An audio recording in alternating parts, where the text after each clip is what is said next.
G'day peeps, my name is Scripps and welcome back to Monster Prom second term. That's right, ladies and gentlemen, I did run away with my tail between my legs all the way back from the original game back here to second term because, in case you didn't watch the last episode, by the way, don't go back and watch it now that I said that, but it was basically just a tremendous failing. It was just a tour of different fuck-ups, because I was trying to date the cat girl, who apparently is like a secret ending and requires me to kind of beat the entire game, and I didn't really want to do that, because that freaking takes too long, man. So what I'm gonna do is, I'm gonna do something that I actually want to do instead. I'm gonna go for my dreamy boy, my robo-bits, my ones and zeros, Calculester. And it's gonna be just, you know, a good old date. Because basically, what I did the last time was that I looked up a guide on how to get to, or win everyone's hearts over. But I'm not gonna do that for this time, because I feel like me and Calculester, see, we got some connections going. We were kinda on the same wavelength. Because he seems to be all about kindness and niceness, and I'm all for that. And then, I'm gonna go with, who am I gonna go with? I do kinda like Shrip though. She seems to be the nicest one out of the bunch, and also she does the V for victory sign that I sometimes do in photos, so I feel like I should go with her. Let's go! Let's go! That's almost become a tradition, me saying that. But you know, since we're also back to like the regular playstyle, we're not actually just trying to get through it as fast as possible, then let's take it with ease and actually enjoy the good writing that's in this. And we had yet to experience its ultimate challenge, the Monster Prom. I remember it clearly, 6 weeks we were left. And as we fantasized about our dream prom dates, we were all scrambling to catch the attention of one of our 8 most charismatic classmates. Scott Howell.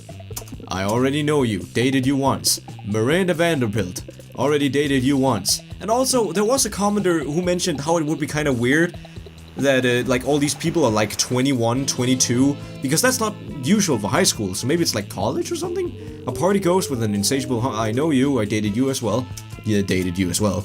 God, I really, I feel my innocence, you know, kinda shrinking away as I say this. But I dated you too. Zoe, my little cutie patootie. I'm sorry, but I gotta go for the square boy. I gotta go for a little more of a solid bit boy, Calculester Hewlett Packard. A library computer who had become a sentient robot ready to experience life to its fullest. You and me both, Calculester. And Vera Oberlin. Okay, get out of the way, Vera. This is actually going to be somewhat special. Welcome to the Monster Prom stupidest pop quiz ever. All minds are rotten, but they are rotten in so many different ways. Worry no more, we're using our PhD in bullshit to diagnose which kind of deviant sicko you are. Monster Prom stupidest pop quiz ever, trademark, will throw a bunch of absurd questions at you and turn your answers into your character stats. This way, each of you will start by having stats that will better reflect your true selves. Let's start.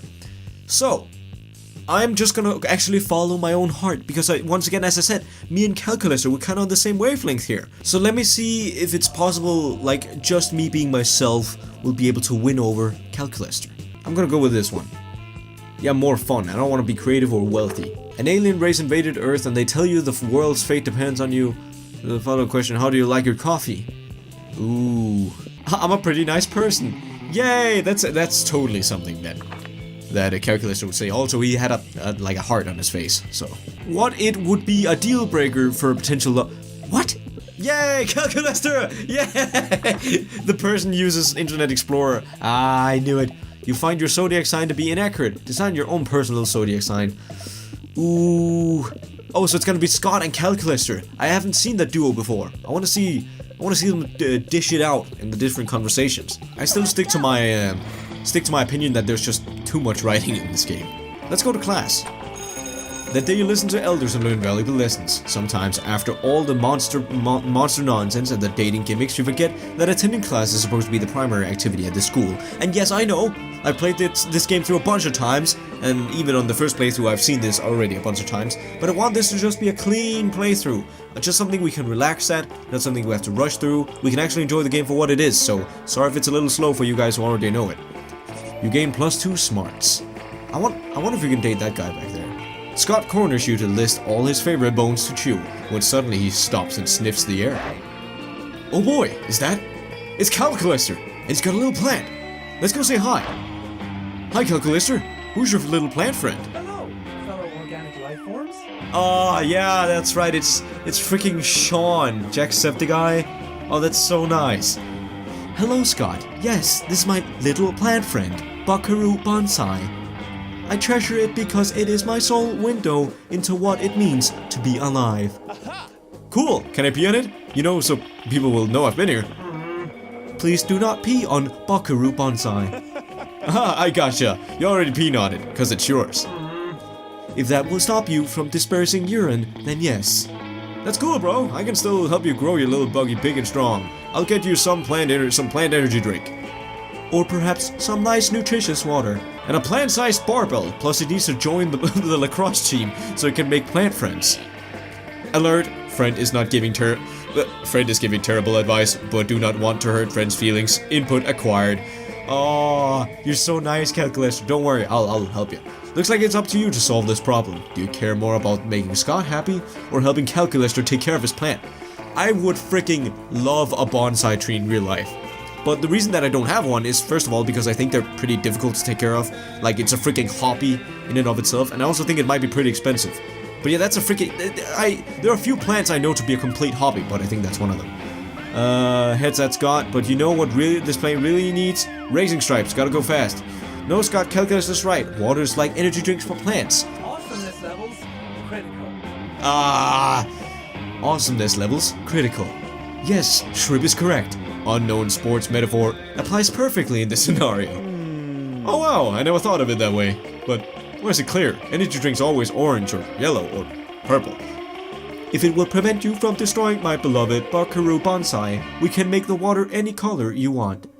Oh, can we make it red? Woohoo! Red is a color, yes. Hooray, you hear that, Bucky? Prepare to get juiced. Also, red energy drinks, they're always the worst. You always go for the yellow or green. Dude, come on. Before you know it, Scott is doing all Calculus's watering for him, and you're making a small fortune canning energy drinks for plants. You gain plus two money and +1 creativity. Oh. But see what would... No, I need to get that out of my mind. Clear my mind. You're not the dating whore anymore. Take a breather. Okay, that's good. You just... be yourself. I think Calculester might just be... he might like the jelly person I am inside, so... let's see if he can accept me for who I am. And let's see if we can actually, for once, establish a true relationship, an honest relationship. I'd really like that. That's sweet. Suddenly, Polly grabs Calculester's arm and points excitedly at the vending machine in the corner. Calculester, dude! Don't look now, but that vending machine is totally checking you out. Impossible. Vendronica and I have a purely platonic relationship. No way, dude. Take a look at her insides. No drinks, dude. Whew, she's thirsty. For drinks? For your shiny metal ass! Oh, Polly. You also, I gotta admit, you also have a place in my heart. Current status, highly uncomfortable with this topic of conversation. Oh, this sounds just like the kind of thing that's none of your business. Time to interfere. Oh, wow, Polly so it just became a vending machine. As a vending machine, you assume she has feelings for another machine? That's pretty racist. Ooh, that's actually right. That's robo-racist. Let's go with this one. I did not know that you were a mechanist, friend Polly. This is disappointing. Did you know that Vendronica's last partner was a slippery elm tree? Before that, she dated a bottle of cream soda. These stereotypes are harmful to all of robot kind, Polly, and you are not being very robot kind. Huh? What? No, but some of my best friends are robots. One of my best friends is a robot. One of my best friends is a robot, please? Oh, Polly, I'm sorry. Calculester allows Polly to remain friends with him for now, but only because he likes friendship, on the condition that she checks her worldviews a bit. Aww. Seems to like you more based on your robo-sensibility. I feel bad for Polly though, that wasn't intentional.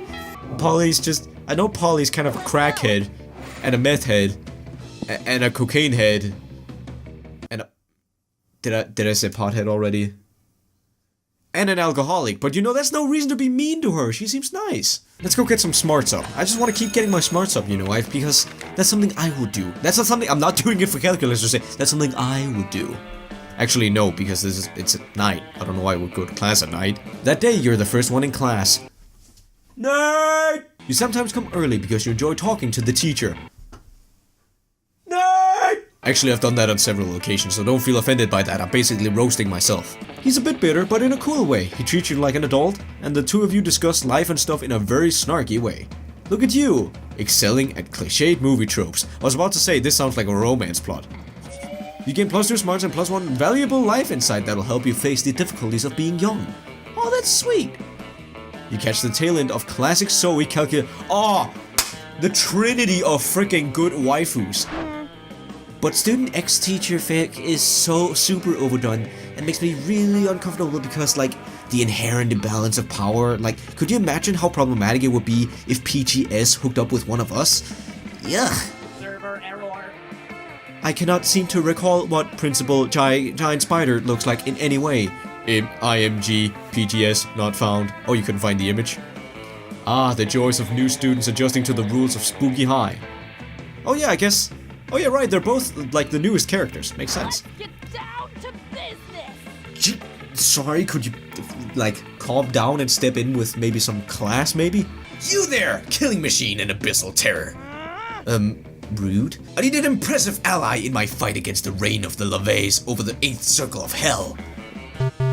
Oh. Input, quippy response about your sense of fashion being from 8th circle of hell. Aww. I've no need for your robo-criticisms. What I need is the power of being beyond the average monsters to aid in my glorious and righteously justified takeover.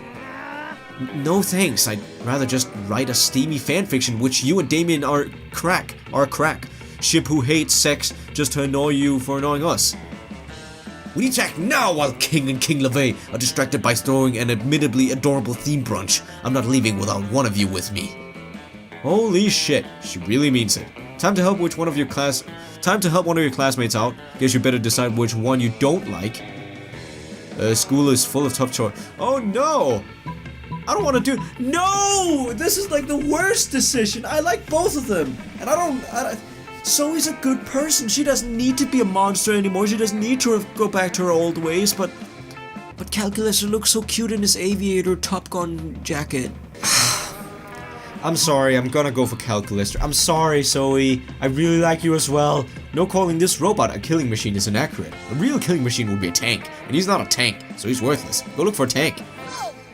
A tank? You want me to take a tank in the inner circles of hell? What a genius idea. Those arrogant LaVeys will never see it coming. They might expect an attack from a fellow demon. Albeit one superior in looks, skill and talent, far more deserving of ruling the 8th circle of hell. But an attack by a tank?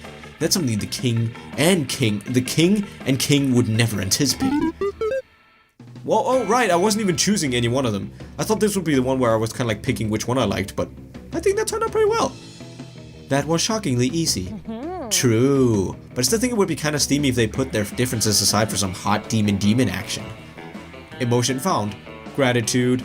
Initiate sequence. Thankfulness to Shrip. Aw, thank you. Shrip, I am so thankful for your help. Thank you for it. Well, great. Finish sequence. Gratitude with expression. Heart. Ooh. Oh wait, maybe that is how I gained their love. How is a computer posing as a monster living as a student so cute? Oh, what a cutie pie. Also cute, gaining +2 charm and +1 fun. So we got cutie pie and cutie patootie. My squad. And also, I'm going way too slowly about this. I guess some people just want to watch the world burn by skipping class and hanging out in the bathrooms. You get +2 shits given, and you gain +2 boldness. That's something. You see Calculester happily tending to his little favorite aloe vera plant when suddenly... Calculester! Thank the fates we found you! A terrible curse has befallen us and we require your aid. I was built to help. Literally, I have attempted to diversify in terms of my purpose, but my prime directive remains. Well, as you may know from religiously following our TV trope page, we're currently engaged in a vicious struggle against the sun itself. The sun is a mighty foe, capable of inflicting tremendous casualties, and we have fallen victims to its vials. Behold! The Coven uncover their shoulders to reveal some particularly vicious sunburns. And so we've come to you, renowned herbalist, for a balm in our time of need. Let us cut the leaves from your little plant so that we might avail ourselves of its healing properties. Aloe vera is actually very good, so it makes sense. That's logical. Allow me to clarify your intentions. You require that I destroy my favorite aloe vera plant in order to treat your sunburns. We ask that you make a noble sacrifice to free us from this terrible curse. Yes. Internal conflict detected. I do not want to do this thing, but I am too kind to say so. Friendship, what should I do? Ah, you almost got like some robo-social anxiety over there. Don't worry, I'll help you out for now. Let's go with this one. Impressive. By the goddess, it is possible. I didn't read it out, but it basically said that all of plants are pretty much better than monster kind because they don't do sins. Were we the evil villains all along? I can't read. If I respond in the affirmative, will you cease to demand the destruction of my treasured plant friend? Yes. Then yes. Oh, how we lament our debased animal ways. How can we make it up to you, good and pure aloe vera? Shall we weave you a spell, slay one of your enemies? I do not see how that is necessary. But we must perform a quest to absolve ourselves from guilt. There must be some task we can perform on behalf of your plant friend. I suppose you could bring me one ice cube. I water my aloe vera by placing ice cube in the pot so that the water enters the soil more slowly. That is... wow, that's actually smart. An ice cube, a fitting price for the most noble of plants. Our only hope is that the precious ice can survive the heated machinations of the vile sun. Yes, well, good luck. The common rush out to find ice, happy to be on a mission. Calculester turns back to his plant, happy not to be part of their mission anymore. For brokering this truce, you gain +1 charm and +1 fun. Yay! And you didn't even give me a thank you or anything, Calculester. Maybe a little smooch. Like, well, I don't know how you would give a smooch. Maybe like, just press your radioactive screen up against my face a little bit. When you arrive at your chosen table, Calculester's there by himself. A few moments later, Damien comes stomping up, even angrier than usual. Damien and Calculester, good combo. Calculester, your stupid friend stole my candy bar. Scott stole your candy bar. What? No, the vending machine. I put money in, but the candy bar got stuck in the stupid coil thing. Ah, I see. Because we are both machines, you assume we are friends. Oh, well, that's a little assuming as well, Calculester. Well, yeah. In this case, you are correct. Vendronica is my friend, but she is also a vending machine, and so cannot be reasoned with. I am sorry, friend Damien. I knew using my words was a mistake. Time to stick my hand up the old vending chute. Friend Damien, desist. This is a gross violation. A vending machine's chute is like your organic butthole. Aw. I don't care if it is my organic butthole. I paid for that candy bar, and I'm gonna get it. Uh-oh. Maybe you can say something to defuse the situation. I don't know, man. He seems pretty adamant about sticking his hand up that machine's butthole. Not everything's about money, Damien. Maybe the vending machine doesn't want to give you a candy bar because of something you did. Something I did? But I've never done anything to this vending machine. Except for punch it occasionally when my quarters get stuck, or when I'm pissed off, or when I'm happy, or when I haven't punched something in a while. Oh. Calculester, do vending machines not like getting punched? Nothing likes getting punched, friend Damien. Whoa. Looks like this is one problem that maybe can't be solved by punching. I thought I'd never see the day. Sorry about your rectum, vending machine. You can keep the candy bar. Green letters flash on the vending machine's digital display. Thank you. Calculester stimulates a sigh of relief. You've done a good thing. Yay! Not only did I help out my boy Calculester, but all these things that I'm doing for him, it seems to be such a wholesome, helpful thing. I feel like a good person going for Calculester. Ooh, but see, I don't know what else he needs. I could go for some creativity. No, I can't because she's there. God dang it. I spent an entire last episode fighting for you, and you did not come at any moment. So you know what? I give up on you. You can stay away. Let's go party my sorrows away. And so, after a careful internet research, this plant truly does look good enough to marry. That's right, it is I, the interdimensional prince, popping once more into this dimension to take for my betrothed and of legal age high schooler. So it is high school, but the ages don't I'm not gonna think about it. And this time I'm here for... You start to think of a polite way to explain that you're only interested in one of your 6 most charismatic classmates, or perhaps some bonus newbies, or maybe even people not on anyone else's radar after you've bought an item at the shop or something. Ooh, are you throwing in a little hint there, dude? That plant right there. My plant, this plant, Plangelina Joe-leaf. I freaking love that name.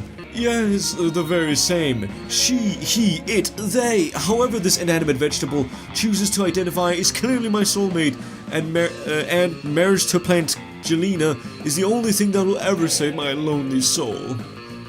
Calculester seems a little unsure. Gosh, why is the prince like this? Always crashing high schools to marry people, and I guess plant life now. You need to stop him.